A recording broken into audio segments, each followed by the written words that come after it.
Mi hijastra me insultó delante de sus amigas y me llamó el papá de imitación. A la mañana siguiente, la eché de mi casa y bloqueé su acceso a todos mis fondos y propiedades. Nunca quise ser el reemplazo de nadie. Eso fue claro desde el principio. Cuando conocí a Carla, ella ya era madre.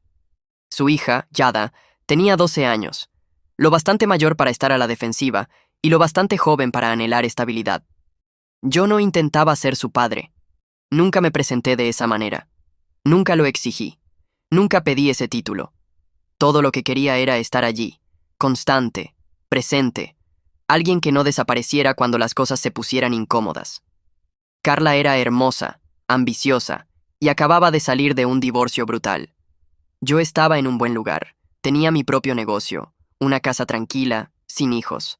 Podría haber sido simple, pero me enamoré de la idea de familia. Elegí esa vida.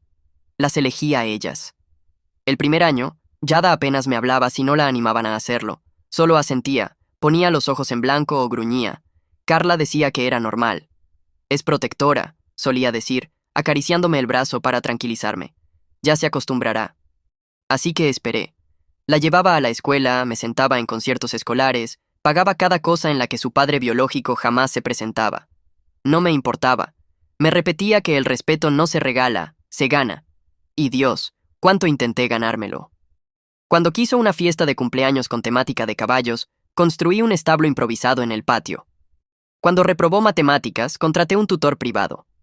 Cuando lloró porque sus amigas le dieron la espalda, fui yo quien se sentó afuera de su habitación, esperando a que dijera algo. Nunca presioné. Solo quería ser un constante en un mundo que ya la había defraudado demasiadas veces. Pero nada de lo que hice pareció suficiente. Cuando cumplió 16, era como vivir con una extraña que me odiaba solo por existir. Carla siempre encontraba excusas. Las adolescentes son difíciles, decía. No lo dice en serio. Pero a veces, Carla no veía lo que yo veía. Cómo Jada se ponía completamente fría cuando yo entraba a una habitación. Cómo me hablaba como si fuera un sirviente. Cómo me excluía a propósito de conversaciones, planes e incluso fotos. Yo lo atribuía a inmadurez. Trataba de no tomarlo personal, pero me carcomía. En silencio, poco a poco, me iba desgastando el calor que alguna vez sentí en mi propia casa. Recuerdo la noche en que todo se quebró. Era viernes. Jada había invitado a algunas amigas de la universidad, todas arregladas, ruidosas, tirando sus bolsos en mi sofá blanco como si fuera suyo. Carla estaba fuera de la ciudad en una conferencia, así que yo era el único adulto en casa. No me molestaba el ruido. Estaba acostumbrado, pero algo me dijo que no debía quedarme mucho. Saqué refrescos y botanas como siempre, tratando de no molestar. Gracias, señor Reynolds, me dijo una de sus amigas. Sonreí, asentí y me di la vuelta para irme. Entonces lo escuché, lo bastante alto como para congelarme en seco. ¿Por qué siempre se esfuerza tanto? Ni siquiera es mi verdadero padre. Es un papá de imitación. Es bastante patético. Siguieron las risas. No risas sorprendidas, sino cómodas, cómplices. No me moví. Me quedé en la esquina, fuera de vista, sosteniendo una bandeja de bebidas como un idiota. Mis manos temblaban, no de rabia, sino de algo más frío, más vacío. No eran solo las palabras, era la naturalidad con la que lo dijo, como si siempre hablara así de mí, como si no fuera más que un chiste corriente en mi propia casa. El pecho se me apretó, pero lo tragué. Dejé la bandeja, subí las escaleras y me senté en el borde de mi cama en silencio durante mucho tiempo. Creo que miré el suelo una hora antes de poder respirar con normalidad otra vez. A la mañana siguiente, ella bajó como si nada hubiera pasado, con el pelo en un moño desordenado, el teléfono en la mano, desplazándose con esa indiferencia practicada. Ni siquiera me miró cuando dijo, «Se acabó la leche de avena». La miré, de verdad la miré. Su rostro era tan familiar y al mismo tiempo tan distante. «También se acabó el respeto», dije en voz baja. Parpadeó, confundida. «¿Qué?» Me levanté despacio, empujando mi silla hacia adentro. «Tienes 30 minutos para hacer tus maletas. Ya no eres bienvenida aquí». Se rió. Literalmente se rió. «Estás bromeando». «No lo estoy. No puedes echarme. Esta es mi casa». «No, es la mía. Y has dejado claro que no me quieres en tu vida, así que no lo estaré». Salió furiosa, llamando a su madre. Escuchaba la voz de Carla gritando por el teléfono, sorprendida, furiosa, pero no me importó. Entré a mis cuentas, desactivé su tarjeta, revoqué el acceso al coche, cambié los códigos de la cerradura inteligente, todo lo que había configurado para hacerle la vida más fácil. Cerré todo en menos de 20 minutos. Ella seguía llorando y caminando de un lado a otro, cuando le dije que su Uber la esperaba afuera. No la abracé. No le grité. Ni siquiera miré atrás cuando la puerta se cerró. Esa noche dormí como un hombre que acaba de extirparse un tumor del pecho. La cocina estaba callada la mañana siguiente. Ese tipo de silencio pesado que se te enreda en los hombros como una toalla mojada. Me senté solo en la mesa, bebiendo café ya tibio, viendo cómo el vapor desaparecía más rápido de lo que podía ordenar mis pensamientos. Apenas había dormido, no por arrepentimiento, sino por el peso de una decisión que no podía deshacerse. Hada se había ido la noche anterior en un torbellino de protestas sorprendidas y acusaciones llorosas. Pero yo no había cedido. Las palabras que dijo delante de sus amigas seguían resonando en mi cabeza como un canto imposible de olvidar. Papá de imitación, patético. El pecho se me apretaba cada vez que recordaba las sonrisas burlonas, las risitas, la forma en que me desestimaban como si fuera un personaje malo de una comedia barata. No esperaba gratitud, pero ese nivel de desprecio me vació por dentro. Cuando finalmente bajó esa mañana, parecía salida de una pasarela. Pelo alisado, maquillaje impecable, la actitud de siempre, ni un rastro de arrepentimiento en su rostro. Llevaba la rebeldía como un abrigo de diseñador cerrado hasta arriba. Me miró, luego miró el desayuno intacto que había preparado por costumbre. Huevos, tostadas, la leche de avena por la que se había quejado, y soltó una risita apenas audible. Debí haberla ignorado. Debí dejarlo pasar como todas las otras pequeñas puñaladas. Pero algo en mí se quebró. Estaba cansado de dejar pasar las cosas. Cansado de fingir que estaba bien viviendo con alguien que claramente despreciaba cada respiro que daba en su presencia. «Puedes sentarte», dije sin levantar la vista. «Pero no te vas a quedar». Se rió otra vez. ¿Todavía con eso? Puse mis manos juntas sobre la mesa y la miré directo a los ojos. Dijiste lo que dijiste, y terminé de fingir que no lo escuché. Rodó los ojos y se apoyó en la encimera. Era una broma. Dios, eres tan sensible. Con razón no eres un verdadero papá. No me inmuté. Exacto. No soy tu verdadero padre, así que no tengo obligación de darte casa, comida ni financiarte la vida. Ahora eres adulta, Hada. Hiciste tu elección. Ahora vive con ella. Parpadeó, sorprendida por un instante. La fachada de chica fría se resquebrajó, pero luego sonrió con suficiencia. Mamá no va a permitir esto. Me levanté y tomé mis llaves. Entonces que te busque un lugar donde quedarte. Tienes 30 minutos. Salí de la casa antes de decir algo de lo que me arrepintiera. Conduje un rato sin rumbo, tratando de calmar mi corazón. Mi teléfono no dejaba de vibrar. Llamadas de Carla, algunas de Hada que ignoré. Cada vibración era una exigencia, un tirón a mi paciencia. Me estacioné en un centro comercial, compré un café que no necesitaba y me quedé mirando a la nada. Cuando Carla finalmente mandó un mensaje que solo decía, «Tenemos que hablar ahora», regresé a casa, mentalizándome. Esperaba enojo. No sabía hasta qué punto estaría dispuesta a llegar. Cuando abrí la puerta, ahí estaban las dos. Hada en el sofá como si nada hubiera pasado. Carla en la entrada, brazos cruzados como una directora lista para regañar. Carla no perdió tiempo. «No tenías derecho», soltó, con la voz temblorosa más por emoción que por volumen. «Es mi hija, no puedes echarla como basura». Respiré hondo, intentando mantener la calma. Ella me faltó el respeto, no solo en privado, sino frente a sus amigas. Se burló de todo lo que he hecho por ella, y tú lo has permitido durante años. «Es una niña», lloró Carla. «Tiene 20», corregí. «Una mujer adulta que sabe exactamente lo que hace. Y si realmente crees que esto es por un solo comentario, entonces no has estado prestando atención». Carla me miró como si hablara en otro idioma. Hada, desde el sofá, sonreía y giraba su teléfono entre los dedos. Esa mirada, tan arrogante, tan indiferente, encendió algo dentro de mí que no sabía que aún ardía. Me giré hacia Carla, intentando una última vez llegar a ella. ¿De verdad no lo ves? La forma en que me habla, cómo me trata como un chiste. Nunca intenté reemplazar a su padre.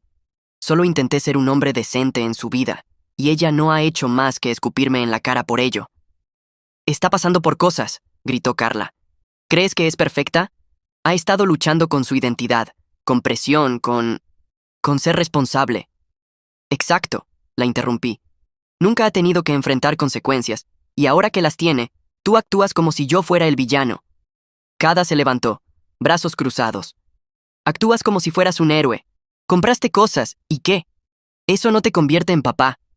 La miré, de verdad la miré, y no sentí nada. Ni ira, ni dolor. Solo un frío entendimiento de que esa persona jamás me vería como algo más que un monedero. Tienes razón, dije en voz baja. No soy tu padre, pero era tu salvavidas, y acabo de cortar la cuerda. Carla se abalanzó, agarrándome del brazo. No puedes hacer esto, Darren. Por favor, no dejes que esto lo arruine todo. Pero ya estaba arruinado. Solté su mano y me aparté. Tú elegiste el momento en que la dejaste volver aquí sin una disculpa. Elegiste su comodidad sobre mi dignidad. ¿Y ahora qué? Susurró. La miré largo rato antes de hablar. Ahora llamo a mi abogado. El ambiente quedó inmóvil después de eso. No silencio, sino quietud. Como si todos comprendieran de golpe que esto no era solo una pelea. Era el momento en que todo se rompió. Carla parpadeaba rápido, como conteniendo las lágrimas, pero no la consolé. Lo había hecho demasiadas veces antes, solo para que me socavara después. Yada se dejó caer en el sofá, de repente callada, de repente insegura. Subí las escaleras y cerré la puerta detrás de mí. Mis manos estaban firmes mientras me quitaba el anillo de bodas y lo ponía en la mesita de noche. Era la paz más grande que había sentido en años. Para cuando bajé las escaleras a la mañana siguiente, ya sabía que algo andaba mal. La casa estaba demasiado cálida, demasiado ruidosa, demasiado cargada de tensión como para estar vacía. Escuché el inconfundible arrastre de unas chanclas contra la madera y el murmullo bajo de voces que no esperaba volver a oír. No todavía, y no de esa manera. Al girar la esquina hacia la sala, ahí estaba. Jada, en el sofá, con las piernas recogidas debajo de ella, como si fuera la dueña del lugar, un tazón de cereal en el regazo y el teléfono en la mano. Sin disculpas, sin una mirada avergonzada, sin remordimiento, solo un rápido vistazo en mi dirección antes de volver a su pantalla como si yo fuera el sirviente otra vez. Y justo detrás de ella, de pie, con los brazos cruzados y esa mirada de furia ensayada, Carla. Se veía descansada, resuelta, como si hubiera tenido toda la noche para convencerse de que tenía razón. Como si estuviera lista para ir a la guerra por esto. No dijo nada al principio. Solo me miró, como si yo hubiera sido el que cruzó la línea. El estómago se me hundió, pero no pestañeé. No dije una palabra. Quería escucharlo de su propia boca, la mentira con la que claramente había decidido vivir. Carla carraspeó y señaló hacia el sofá. Ella no se va a ninguna parte, dijo, y no tenías derecho a echarla. Incliné la cabeza con voz calmada. ¿Sin derecho? Así es, dijo dando un paso al frente. Ella es mi hija, esta es su casa. No, dije, plano. Esta es mi casa, yo la compré, yo la mantengo, yo pago cada factura. Tú te mudaste cuando nos casamos, y ella vino contigo. Ese fue el acuerdo. Pero me faltó al respeto de una manera que no puedo ignorar. Y si me dices que estás de acuerdo con eso, entonces eres parte del problema. La boca de Carla se abrió como si tuviera una respuesta lista, pero no salió nada. Solo un destello en sus ojos. ¿Culpa, tal vez? ¿O el reconocimiento distante de que ya no estaba interpretando el papel que me había asignado? Jada levantó la vista otra vez, aún masticando, y dijo, «Dios, eres tan dramático». Fue solo una broma. Su voz resumaba aburrimiento, del tipo que usan los adolescentes cuando quieren dejarte claro que dejaron de escucharte hace 10 minutos.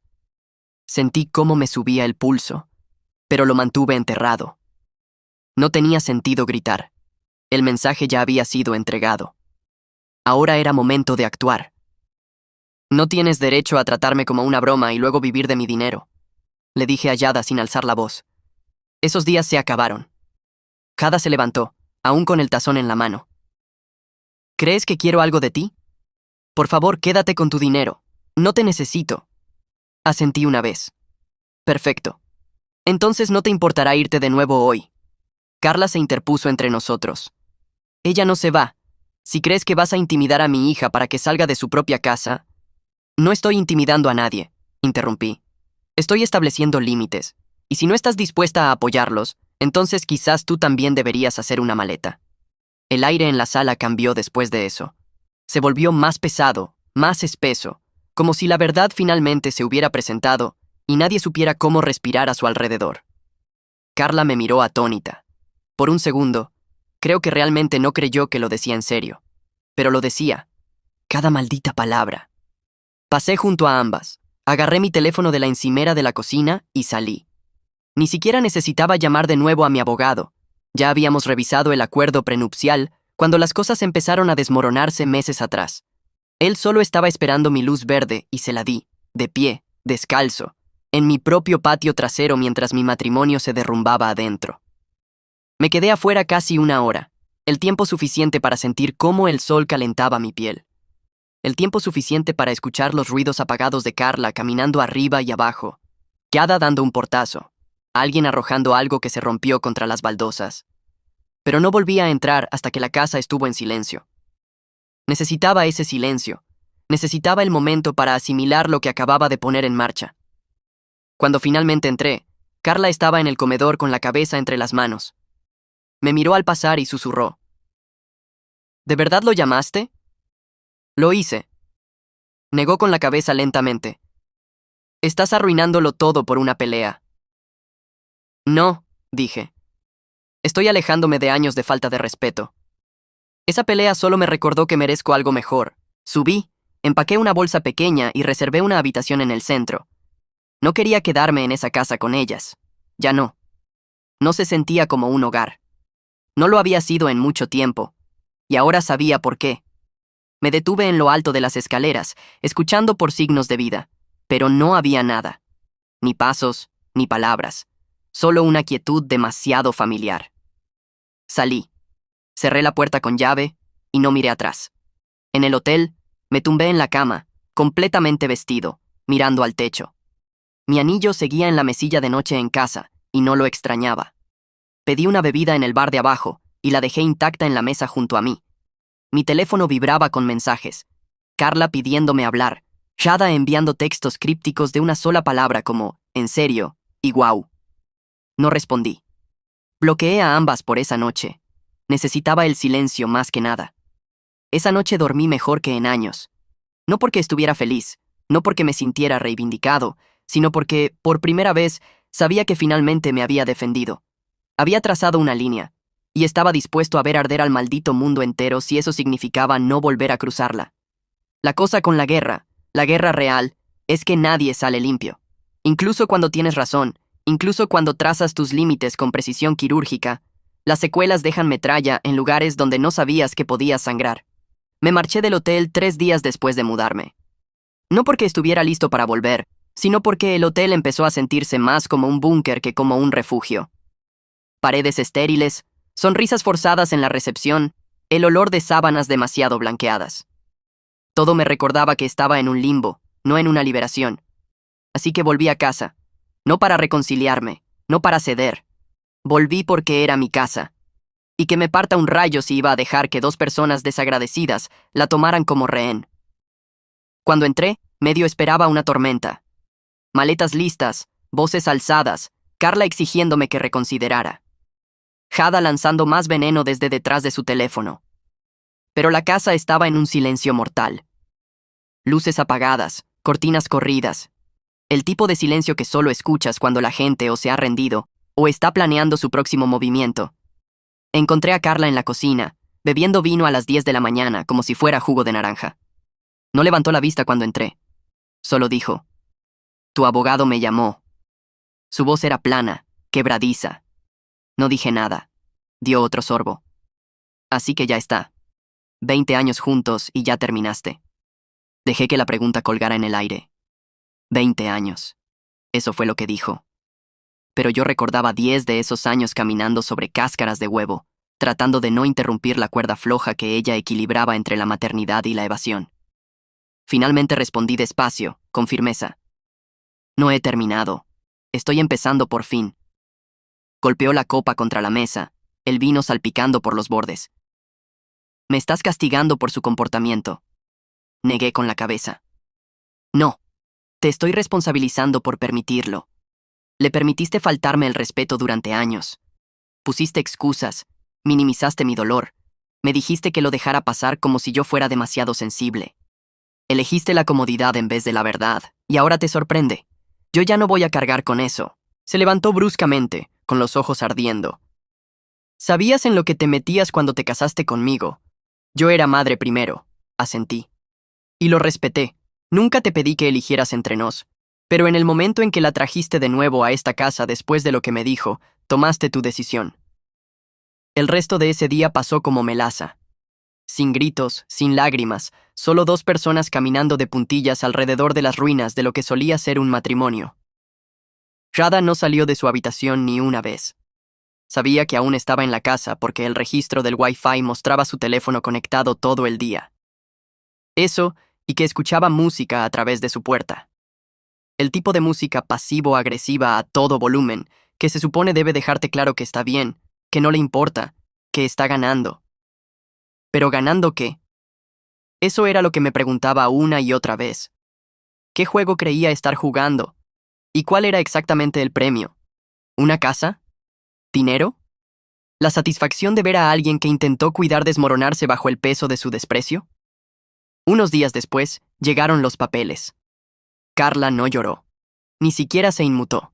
Miró el sobre como si fuera una factura olvidada. Pero yo sabía la verdad. Su silencio no era fortaleza. Era rendición.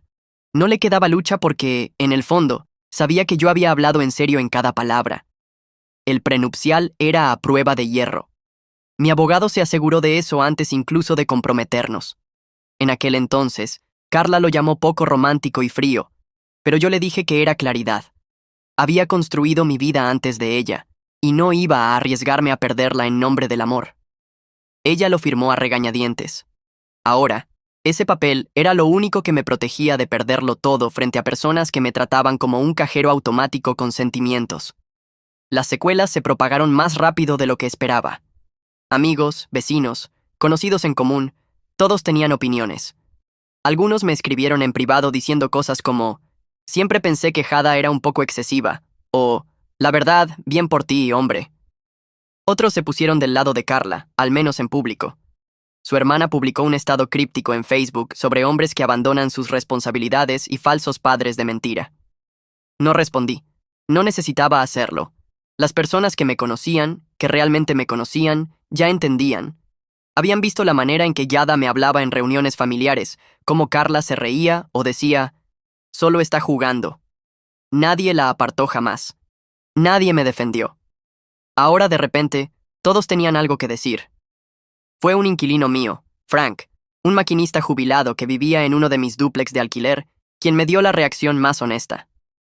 Había pasado a revisar un grifo con gotera, solo para tomar un respiro de la casa, cuando me tendió una cerveza y dijo: «Escuché lo que pasó».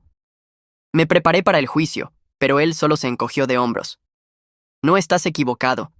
Sabes, la gente trata la bondad como una debilidad, pero desconectar el enchufe, eso requiere agallas». Nos quedamos en silencio un rato, solo bebiendo y mirando cómo el sol se escondía detrás de los árboles. Luego añadió: «A mí me costaron 2 divorcios aprender lo mismo. Un día despiertas y te das cuenta de que la paz es más valiosa que caerle bien a la gente». No respondí, pero sus palabras se asentaron en mí como una piedra. De vuelta en la casa, Carla había empezado a empacar en silencio, metódicamente, sin teatro. Conocía el plazo. El acuerdo prenupcial le daba una ventana de 30 días después de la solicitud para desocupar, y no iba a pelearlo. Jada, en cambio, no había empacado ni una sola cosa. Seguía pavoneándose como si nada de eso se aplicara a ella. Cuando le pregunté si había hecho arreglos, puso los ojos en blanco y murmuró: «¿En serio crees que me voy a ir?». No respondí. Simplemente me alejé. Estaba a punto de aprender la diferencia entre la rebeldía adolescente y las consecuencias adultas. En el momento en que Carla se fuera, ella también. Sin contrato de arrendamiento, sin derechos, sin más tolerancia. Lo que más me sorprendió no fue la falta de respeto, fue la total falta de conciencia. Ninguna de las dos se había tomado un momento para reflexionar. No hubo disculpas, ni conversación, solo indignación y derecho asumido. Carla me había dicho una vez que Hada superaría su actitud, pero en lugar de superarla, había sido alimentada por ella, sostenida por excusas, protegida de la responsabilidad. Y ahora que ese escudo se había agrietado, ella aún no lo había notado. Al final de la semana, los mudanceros ya estaban programados. Carla me pidió si estaría dispuesto a hablar una última vez antes de que se fuera. Acepté. Nos sentamos en el porche delantero como extraños viendo una tormenta eléctrica acercarse. Se giró hacia mí y dijo, «Sabes, no te odio». Asentí. «Yo tampoco te odio». Bajó la mirada a sus manos. Solo pensé que si aguantábamos lo suficiente, tal vez las cosas se suavizarían. Suspiré. No lo hicieron. Y no lo harán, porque suavizar no es sanar. Es esconder. Ella no discutió. Vimos la lluvia caer en cortinas pesadas. Y por un momento, hubo paz. Pero la paz, había aprendido, tenía un precio, y yo finalmente estaba listo para pagarlo. Hay algo extraño en caminar por una casa que solía estar llena de vida, solo para encontrarla vacía, no de personas, sino de energía. El aire pesa más, cada habitación resuena. Empiezas a darte cuenta de cuánto ruido hace una presencia, incluso si era tóxica. Carla se había mudado 2 días antes. La última caja se fue en un U-Haul que ni siquiera se molestó en alquilar ella misma. Su hermano vino y ayudó, apenas dirigiéndome una palabra. No esperaba una despedida de ella, tampoco la recibí. Chada, sin embargo, era otra historia. No se fue con su madre. Se quedó como si por pura fuerza de voluntad pudiera deshacer la realidad. Le di 72 horas. Se lo dije de manera plana y sin emoción. No te vas a quedar aquí. Empaca lo que quieras. Lo que quede después de eso es basura. Me llamó monstruo. Yo lo llamé cierre. Pero en los momentos de silencio que siguieron, cuando la puerta principal se cerró con un clic y finalmente estuve completamente solo, no me sentí victorioso. No me sentí libre. Me sentí pesado. No de arrepentimiento. No, ese barco ya había zarpado, sino de recuerdos. Viejos. De esos que aparecen de repente cuando la rabia se desvanece. Y lo único que queda es una cadena de ¿qué hubiera pasado si...? Recuerdo a Hada a los 13 años parada en la puerta de mi oficina con un examen de matemáticas lleno de una gran F roja. Se veía avergonzada pero decidida. «No lo entiendo», murmuró. «¿Puedes ayudarme?» Y lo hice. Me senté con ella durante horas repasando ecuaciones que no tocaba desde la secundaria. Odiaba cada segundo de ello, pero seguía apareciendo cada tarde hasta que las notas empezaron a mejorar. Nunca dijo gracias, pero no lo hice por eso. Hubo aquella Navidad. Ella pidió una PlayStation. Su padre se la había prometido meses antes, y por supuesto, no cumplió. Ella no lloró, solo se encogió de hombros como si lo esperara. Esperé hasta que las tiendas abrieran a la mañana siguiente, y encontré una en una ciudad a 2 horas de distancia. Conduje, hice fila con otros padres desesperados, pagué el doble de lo que valía. Cuando regresé a casa y se la entregué, ni siquiera la desenvuelve. Solo dijo, «No tenías que hacer eso». Pero lo hice porque quería que sintiera que alguien al fin cumplía, que alguien mantenía su promesa. Esa noche, le dije a Carla que no intentaba comprar el amor de Hada. Solo quería que no se sintiera abandonada. Carla me besó en la mejilla y dijo, «Ella cambiará, pero nunca lo hizo». Una tarde, cuando tenía 16 años, la encontré llorando en el garaje. No hice preguntas, solo me senté a su lado. Después de un rato, murmuró que un chico que le gustaba le había dicho que era demasiado rara para salir con ella. Se veía tan pequeña entonces, tan vulnerable. Le dije que era brillante, hermosa, y demasiado para personas de mente estrecha. No respondió, pero dejó de llorar. Ese era el asunto. Yo siempre estaba allí cuando las cosas salían mal. Yo era quien sostenía la red cuando caía. Pero eso nunca se tradujo en respeto, ni siquiera en reconocimiento. Empecé a darme cuenta de que ella no quería una red. Quería a alguien a quien culpar cuando se estrellaba. Y cuando me negué a jugar ese papel, me convertí en el enemigo. No dejaba de pensar en una noche, quizás hace 2 años, cuando Carla y yo discutimos por el tono de Hada. Le pedí suavemente que no me insultara en medio de la cena. Carla lo minimizó. «Solo está siendo expresiva», dijo. «Está probando límites». Le dije que estaba cansado de ser el único que marcaba límites. Carla se puso a la defensiva. Me dijo que yo no entendía lo que significaba criar a una adolescente, pero yo no intentaba criarla. Intentaba coexistir. Intentaba ser una presencia constante, como debería ser un hombre decente, pero nunca tuve una compañera en eso. Carla siempre fue mediadora, nunca autoridad, y ese fue el principio del fin. Cuando finalmente entré en el cuarto de Jada para limpiarlo, el olor fue lo primero que me golpeó. Velas de vainilla, perfume, un toque de champú en seco. Era como entrar en un recuerdo preservado en aroma. Sus pósters seguían en la pared, aunque con los bordes doblados. Una pila de ropa yacía medio doblada en la cama, como si hubiera planeado empacar y simplemente no lo hubiera hecho. En el escritorio encontré un sobre con mi nombre. El estómago se me encogió. Me senté al borde de la cama, lo abrí y saqué una carta escrita en esa cursiva dramática que siempre usaba cuando quería que algo pareciera profundo. No era una disculpa, claro que no. Era un viaje de culpa. 3 páginas de chantaje emocional, escritas con mano firme y lengua afilada. Me acusaba de nunca haberla amado de verdad, de hacer las cosas solo para parecer un buen tipo, de hacerla sentir como una extraña en su propia casa. Siempre intentabas impresionar a la gente, escribió. No amarlos. Esa frase dolió. No porque fuera verdad, sino porque estaba tan lejos de la verdad que parecía una calumnia. Cada sacrificio que hice, cada pequeño gesto, no lo hice para aparentar. Lo hice porque creía que el amor no eran solo palabras. Era consistencia, confiabilidad, acción. Pero supongo que nada de eso importa si la persona que recibe el mensaje está decidida a no verlo. No respondí a la carta. Ni siquiera la guardé. La doblé de nuevo en el sobre. Caminé hacia la chimenea y encendí un fósforo. Se quemó rápido, doblándose en los bordes, convirtiendo palabras afiladas en ceniza. Me quedé allí mirando hasta que la última brasa murió, y me sentí más ligero. No absuelto, solo claro. Ella había hecho conocer su verdad, y yo ya no tenía la obligación de cargarla. Esa noche recibí un mensaje de una de las primas de Carla, alguien a quien apenas conocía. Me dijo: sé que estás pasando por mucho. Solo quería decirte que siempre pensé que eras un buen hombre. Jada y Carla se aprovecharon de eso, y lamento que hayas quedado atrapado en medio. Fue algo pequeño, pero significó más de lo que esperaba, porque a veces todo lo que necesitas es que una persona diga: yo también lo vi.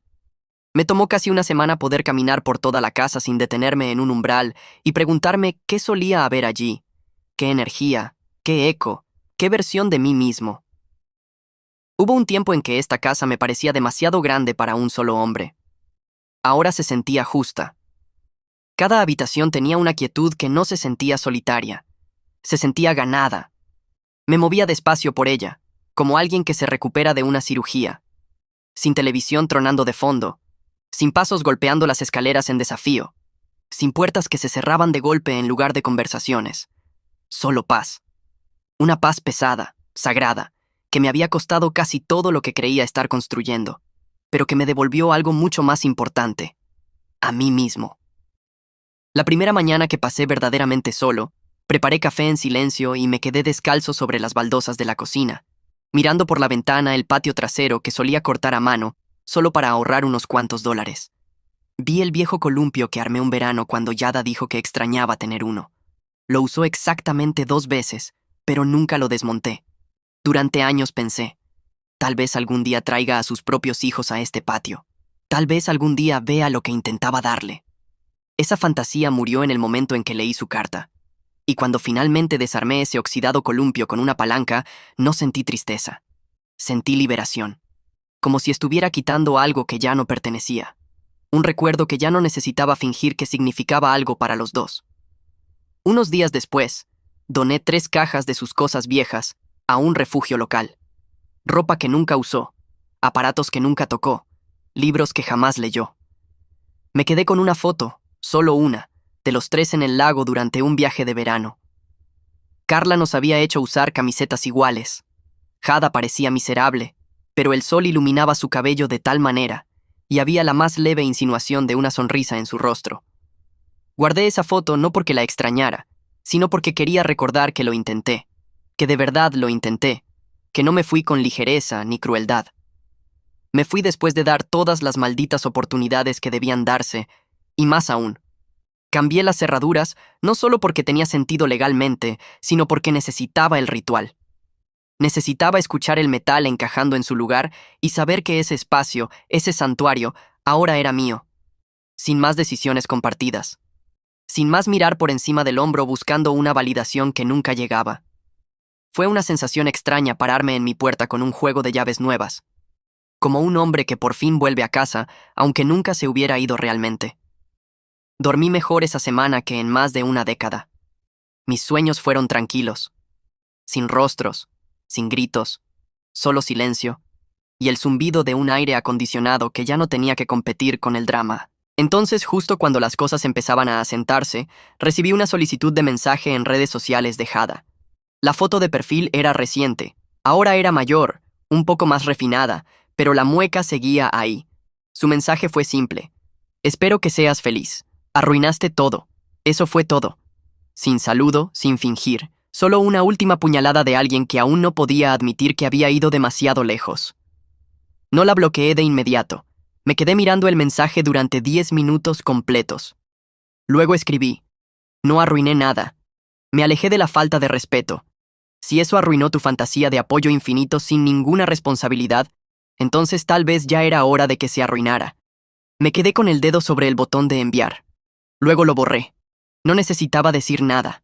El silencio sería más fuerte. En su lugar, fui a la sala, me serví un vaso de bourbon y me senté junto a la chimenea. No hacía frío, pero la encendí de todos modos. No por calor, solo por el simbolismo. Observé las llamas parpadear, pensando en todo lo que había perdido. La familia que intenté construir, la pareja en la que creí, la hija que pensé que quizá llegaría a quererme. Pero en ese mismo suspiro, me di cuenta de lo que había ganado. La fuerza para decir basta, la claridad para saber cuándo la bondad se confunde con debilidad, y el valor para alejarme con la cabeza en alto. Una semana después, recibí una invitación a la barbacoa de un amigo en común. Casi no fui. No quería las miradas de reojo, las preguntas susurradas, la compasión forzada. Pero fui de todos modos porque necesitaba volver a entrar en el mundo como yo. No como esposo, no como padrastro, no como chivo expiatorio. Solo yo. Y para mi sorpresa, la gente lo notó. Un amigo me apartó y me dijo, «Te ves más ligero, como si te hubieras quitado un peso de encima». Sonreí porque era cierto. Conversamos, reímos, jugamos a las cartas, y por primera vez en años no sentí que debía dar explicaciones. Más tarde esa noche, llegué a casa, me quité los zapatos y me quedé de pie en el recibidor. Ese silencio, el mismo silencio que antes se sentía sofocante, ahora sonaba como una canción, un himno a mi propia libertad. No necesitaba ruido para llenar el espacio. No necesitaba gente para que se sintiera como hogar. Necesitaba respeto. Necesitaba límites. Necesitaba paz. Y ahora tenía las tres. Dicen que la familia es para siempre, pero he aprendido que eso solo es cierto cuando hay respeto mutuo. El amor sin respeto es manipulación. El sacrificio sin reconocimiento es servidumbre. Me alejé no porque dejara de importar, sino porque empecé a importarme a mí mismo. Nunca me arrepentiré de lo que di, pero nunca más me disculparé por elegir la paz por encima de la apariencia.